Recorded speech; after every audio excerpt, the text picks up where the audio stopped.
Doug Liman, Naomi Watts. So, Doug Liman, Naomi Watts. Here we're going to talk a bit about Fair Game. I just said to Doug Liman that I've just discovered the film, and I'd like to say it's more a personal drama than a spy film or a political affair, really. Yeah, well, it's a... that's what drew me to the story in the first place, were the characters. I mean, Valerie Plame is an incredible person and character, and Joe Wilson's this larger-than-life person who faced down Saddam Hussein. I mean, these were incredible characters, and that's really what's at the heart of this movie. Et c'est vrai que j'ai eu le privilège de rencontrer. I had the privilege of seeing Valerie Plame Wilson here to talk about nuclear proliferation in a documentary. Naomi Watts, she's a very impressive person, as Doug Liman said. Did you meet her before? I mean, she's very beautiful as well, which is very surprising as well in a way. I mean, how did you prepare this role? Did you prepare the role with her? What was it like, Naomi Watts?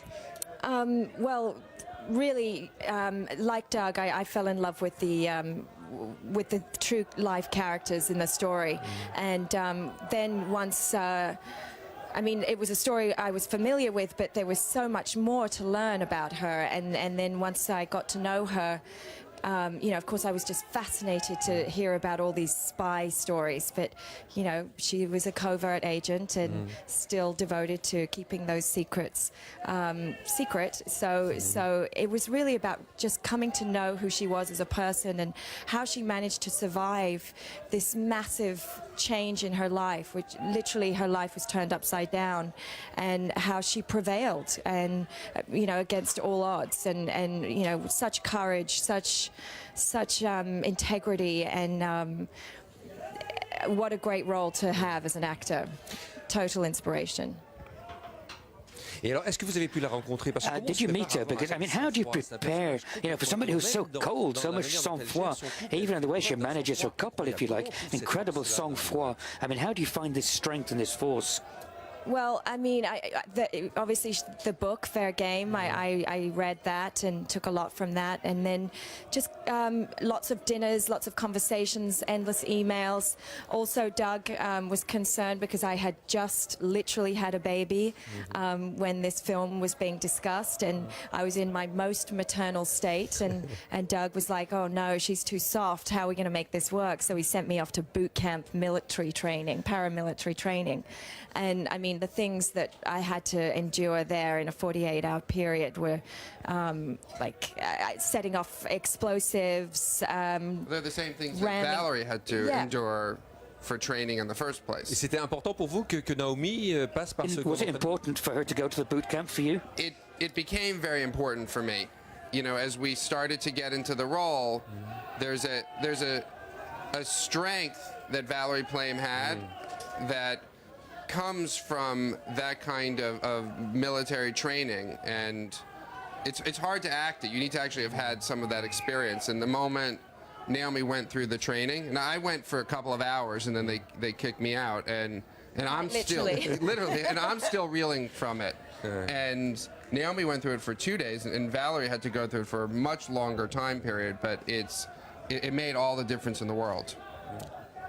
C'est vrai que ça fait une différence énorme. It's true, a massive difference, all the difference to the world. And, you know, you can see how resistant she is, you know, and the break point is very long. So it's a film that talks about truth, it talks about manipulation.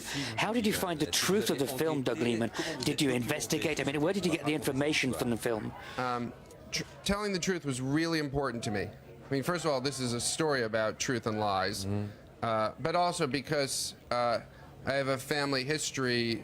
My father led numerous government investigations, and I really wanted to try to bring that integrity to this movie. You know, a lot of times, Hollywood's not necessarily known for its integrity, especially when it comes to true stories. And I live in New York, and my father led government investigations, and so we applied that level of integrity to the actual investigation portion. And Jez and John Henry Butterworth, who are here with us, who are the writers, attended the entire Scooter Libby trial.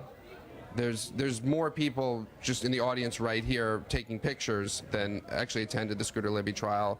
And we conducted interviews over many years with numerous CIA officers and basically read every book that was ever published about this, and it became a huge research project. All about telling, but at the heart of it are these incredible characters. Because at the end of the day, she has to play a character. She can't play a political point of view. Yeah, you can't get caught up in the facts. I mean, the facts are endless. But what we really focused on, and why I really just fell in love with the script from the first read, was that at the core of it, with these two people's lives, and it's a very intimate, personal story about how their lives managed to And I fell in love with really what it means, the reality of what it takes to be a spy today. Oui. And when you have to... C'est très différent de Mr. and Mrs. Smith. Yeah, it's very different from Mr. and Mrs. Smith or even Jason Bourne. You know, it's a much more realistic vision of the world of Yeah, I espionage. feel like this is a progression. Like if Bourne Identity was the more real version of James Bond, this is actually the real version. And what is it, you know, how does a marriage survive when you can't tell your husband where you're going, how long you'll be gone, when you'll be back? You know, how do friendships survive when you have a best friend who for the past 20 years thinks you're an investment banker? Yeah. Et votre mari, c'est Sean Penn. Sean Penn que vous Your husband's Sean Penn, that you're back on screen with. What was it like with him? I mean, you're an amazing couple, and you get the, you get the impression that the idea they're going in two opposite directions, but they're really united. What was it like working with Sean Penn, and was it a pleasure to work with him again? Well, when I came on board, they told me right away who was their first choice, and I just took a big breath. I was so happy, and I just texted him right away and said, "I've got something for you. I think you'll really love it. Please read it." And I told him, obviously, whose story it was about, Valerie, and he was obviously very familiar.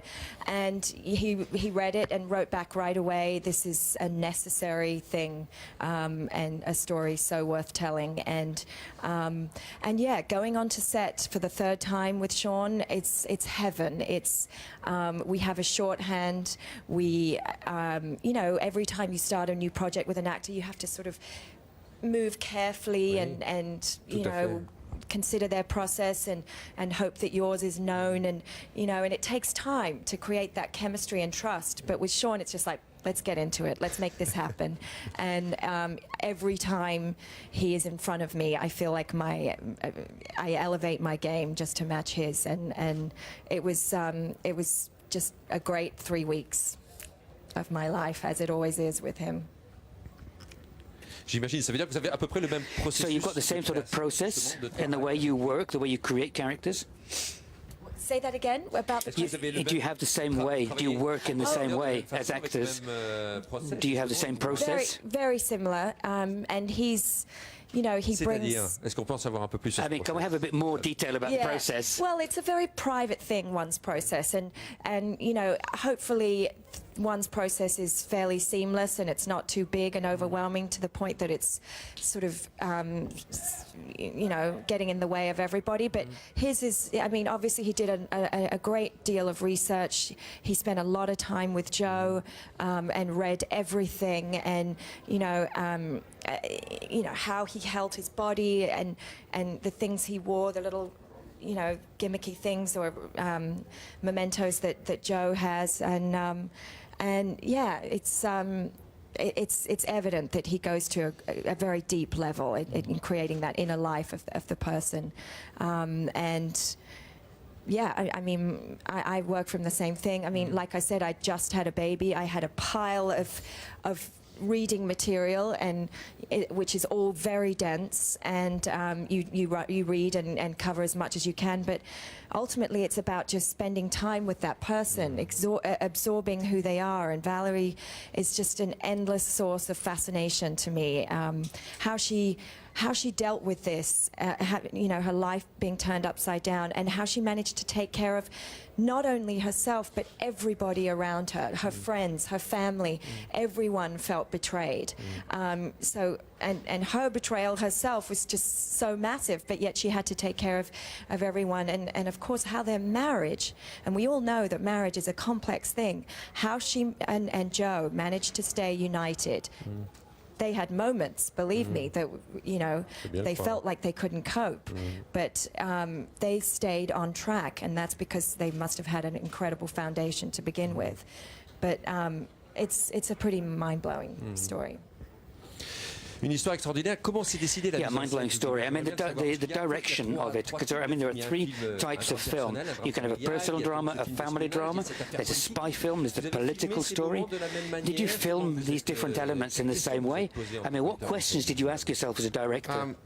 Well, I think I often find myself making movies that are crosses between different genres. I mean, that was certainly the case with Mr. and Mrs. Smith, where we were for a while trying to figure out, is this a romantic comedy, is it a thriller, is it an action movie, and even had the same issue on Bourne Identity, whether it was a drama or a spy movie or an action movie. And so I'm sort of familiar jumping into a movie where it's like, is this a political movie? Is it a drama? Is it a love story?